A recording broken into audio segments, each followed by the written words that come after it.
pond was there, to my knowledge, from about early 2011 or late 2010. We actually built the pond. We actually carried soil along the pond. It has not been lined with any plastic lining or anything. That's just a straight pond. Mm-hmm. So yes, please. So when did you notice that the weed problem started? The weed problem started about, I think, in 2011. Just about it started in 2011 with some lilies. The lilies were actually almost covered the pond. Ever since 2011, SBRC has not found a long-term solution to the weed problem. Although they have tried to be more efficient in the removal method, water weeds keep reappearing every year and crowding the pond. Actually, we get guys to go in with nets, long nets, and pull the lilies, which would be very tiresome, taxing on the guys. So we moved away from that and went to the excavator. However, mechanical weed removal was not efficient enough to eliminate the problem either. Therefore, we decided to conduct an analysis at the ecosystem level. In order to make a comprehensive analysis of the conditions of Pond B, it was important to compare it to other ponds in the island. To do so, 3 other ponds were suggested by SBRC to conduct a comparison for water quality and bird population. The map shows the location of the 4 ponds. All 4 ponds are of comparable size and have various forms of wildlife that depend on them. Halton Plantation Pond. This pond is located in San Philip, in the middle of a sugarcane plantation. When visiting this pond, we felt like we traveled back in time. Just looking at the house and the field will make you feel this way too. Back to the description of the pond. This is a private pond that is free of weeds and is decorated with ornamental plants along the edges. The bird population in this pond is mainly dogs that are fed daily by the owner. However, some migratory birds have been observed in the site. The following pond is located in the middle of a very luxurious resort in St. James. Royal Westmoreland used to be a plantation, just like Halton is, but it was turned into a resort where some famous people own villas. It was nice to see one of the places where extremely wealthy people stay when they come to Barbados. So, to the point, this pond was designed by landscapers to beautify the resort. It is a well-managed pond with a healthy fish population that helps on the control of water weeds. Bayfield Pond is located in a residential area in St. Philip, very close to the coast. Bayfield Pond is the most comparable pond to Pond B because of the presence of water weeds and bird population similarities. They are also very similar in size and they're both very close to some roads. After sampling this pond, we would make a pit stop to appreciate the view, which also reminded us that the water weeds are not only a problem in ponds, but they're also a problem in the oceans. Last, but certainly not least, is the main focus of our project, Pond B. This pond is located in St. Thomas at SBRC, Sustainable Barbados Recycling Center. The pond is at the entrance of SBRC. This pond was built by SBRC in 2011, and there are numerous trees that provide food for both birds and employees. Pond B has the potential to be a resting site for groups that visit the facilities, but the presence of water weeds and trash has limited SBRC from doing this. At the beginning of the summer, the pond was covered by 3 different types of weeds, which lead to our next step of the project. We did an initial visual assessment of the 3 types of weeds. However, we needed to send them to the lab to be 100% sure of what we were about to deal with. We took samples of the 3 weeds on petri dishes and took them to the Government Analytical Services Laboratory for identification. They successfully identified the water weeds as dogweed and hydrilla. Because the Government Analytical Services Lab does not specialize in grass identification, we asked Dr. Francis Lopez, chair of the Biological and Chemical Science Department at the University of the West Indies, to help us with the identification of the grass, which he successfully identified as paspalum.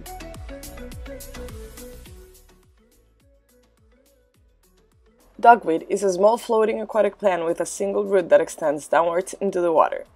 It has a high growth rate and it can double in biomass every 2 to 7 days. Although it is considered a weed, it has some beneficial properties such as carbon sequestration and the removal of nutrients and trace elements from the water.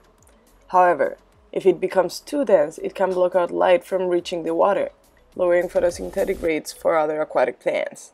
This creates an anoxic environment. What once was believed to be Elodia was actually Hydrilla, which is an extremely invasive species and it's a major concern in many places all over the world. For example, in Florida, over half of the budget spent to manage aquatic plants is spent on Hydrilla. One of the major issues with Hydrilla is its rapid growth rate. It has been found that a 10 cm long cutting of Hydrilla could lengthen up to 4.85 meters per day. This rapid growth is due to the rapid three-dimensional expansion of stolons and lateral stems. This quick expansion allows Hydrilla to outcompete native plants and create a poorly diverse habitat. The high density of the plant growth also traps heat and depletes water oxygen levels.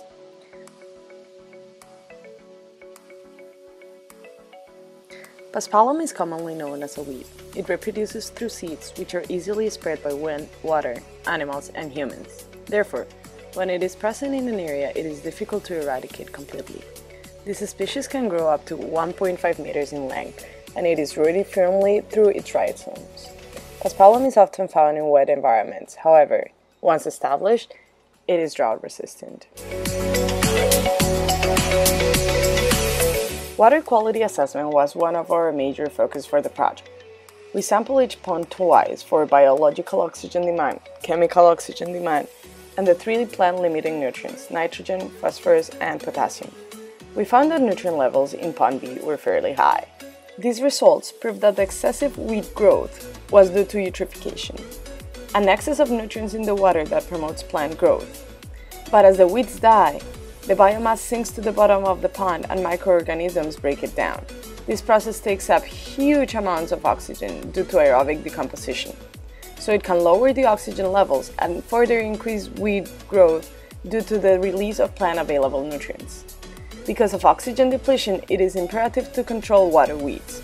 However, weeds can also serve other beneficial services to the ecosystem. Let's find out how.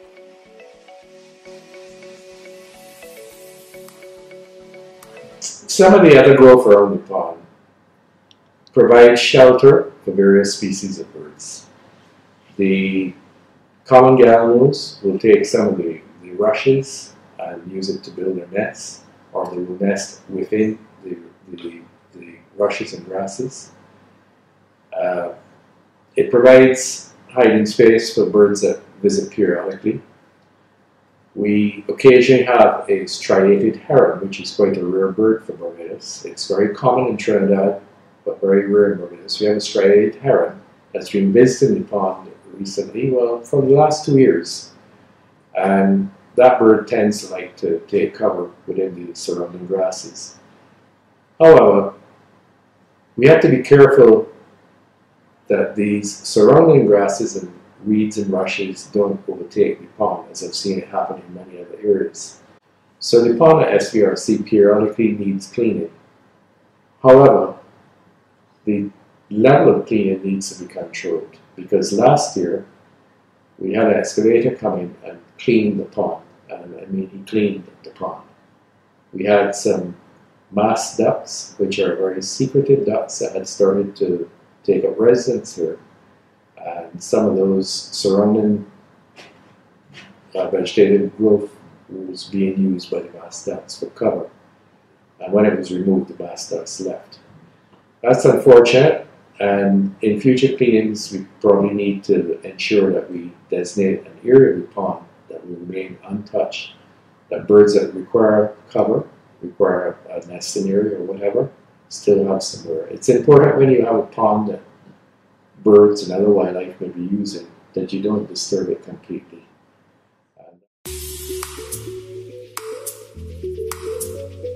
After analyzing the different factors that affect pond bees' health, we decided to recommend the introduction of 4 triploid grass carps to the pond for biological control of aquatic weeds. Grass carp is useful to control aquatic weeds because it consumes a high quantity of weed for its body size. It is tolerant in many conditions, and the population size is very easy to control.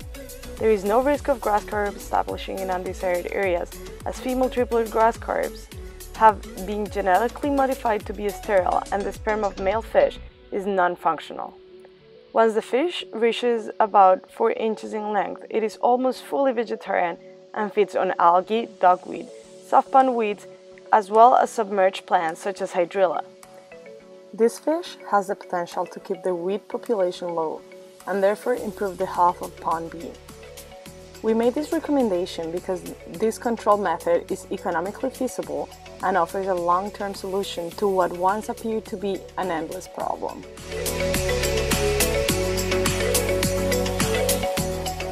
As it stands right now, SBRC is a waste management facility. However, we are trying to turn the pond and other areas of SBRC into ecosystem. So the pond really adds, to take or really takes away from the whole garbage or waste look, and to make it more friendly. We just do tourists here and stuff. So we would like to get the pond up to a standard where we can actually walk people in the pond and show them different types of birds. As a suggestion to SBRC, we designed a schematic of the potential layout of Pond B. These are all minor additions to the site, but they can make a huge difference for visitors of the facility. Our first suggestion is the addition of a welcome sign at the entrance of the pond. This sign gives a brief description of what the pond is. Our next suggestion is the introduction of benches for visitors to take a seat and have lunch while appreciating the birds. We also believe it is important to have floor-standing binoculars to give people the opportunity to watch birds closely and appreciate their beauty.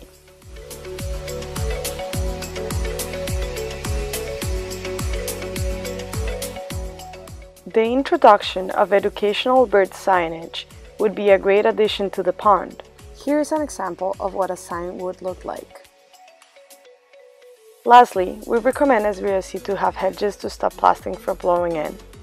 We believe that all these recommendations will make Pond B an excellent resting space to show a friendlier side of SBRC.